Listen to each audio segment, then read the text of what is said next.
المتقين الذين يؤمنون بالغيب ويقيمون الصلاة ويؤتون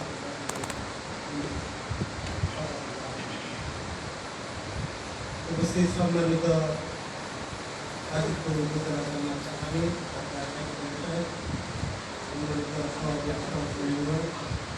সভাপতি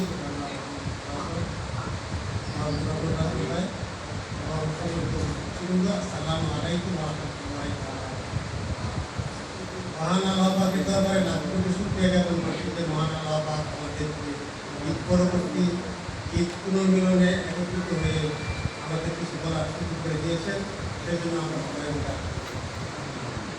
মহান রবের কাছে আরো শুকরিয়া জ্ঞাপন করছি যে মহান রব আমাদেরকে দয়া করে এই ইসলামী আন্দোলনের সাথে একত্রিত হয়ে আন্দোলনের সাথে পরিণত হওয়ার সুযোগ দান করেছেন, সেই জন্য আমরা আবার আলহামদুলিল্লাহ। আল্লাহ পাক এই জামাত ইসলামী বাংলাদেশ অল্প কয়েকজন সাথী নিয়ে গঠিত হয়েছিল 1960 অতঃপর একে একে অনেকগুলি বছর পার হয়েছে। আমাদের তিরস্কার এবং ত্যাগ তিতিক্ষা স্বীকার করে আজকে এই পর্যায়ে এখন আমাদেরকে এমন কোনো রাজনৈতিক দল নাই যে জামাতকে জিতাবে। প্রত্যেকটি রাজনৈতিক দল আমাদেরকে এখন ভয় পায়। একটা সময় ছিল আমাদেরকে মনে করতে যে আমরা অল্প কয়েকজন কর্মী, আমরা অল্প কয়েকজন মানুষ, অল্প কিছু প্রার্থী, আমরা কী করতে পারি। এখন সরকারকে জানিয়ে যত রাজনৈতিক দল আছে সবাই আমাদেরকে হিসাবে আনার কারণ হচ্ছে একমাত্র মহান রবের দয়। কারণ মহান রব আমাদেরকে আমাদের চেষ্টাকে কবুল করেছেন যে আমরা এই জায়গায় পৌঁছতে পারি।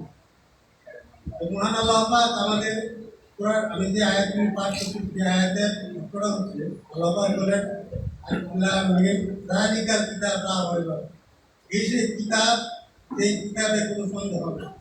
হুদাল লিল মুত্তাকিন, মুত্তাকিনদের জন্য ইহা পথ প্রদর্শক। আল্লাযীনা ইউমিনুনা বিল গায়ব, এবং তারা অদৃশ্যের প্রতি ঈমান রাখে। ওয়া ইয়াকিমুনা সলাতা, এবং তারা নামাজ আদায় করে। ওয়া আতাউজ যাকাতা ওয়া ইয়াতুনা সলাতা ওয়া মিম্মা রাযাকনাহুম ইউনফিকুন, এবং তারা সালাত আদায় করে তাতে রিজিকের ব্যয় করে।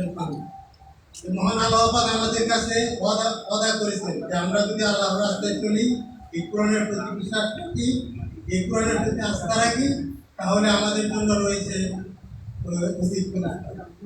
তো আসলে আমি আর বক্তব্য দিতে বলতে চাই না, আমি এগুলি আপনার বক্তব্য করছি। আসসালামু আলাইকুম ওয়া রাহমাতুল্লাহি ওয়া বারাকাতুহু।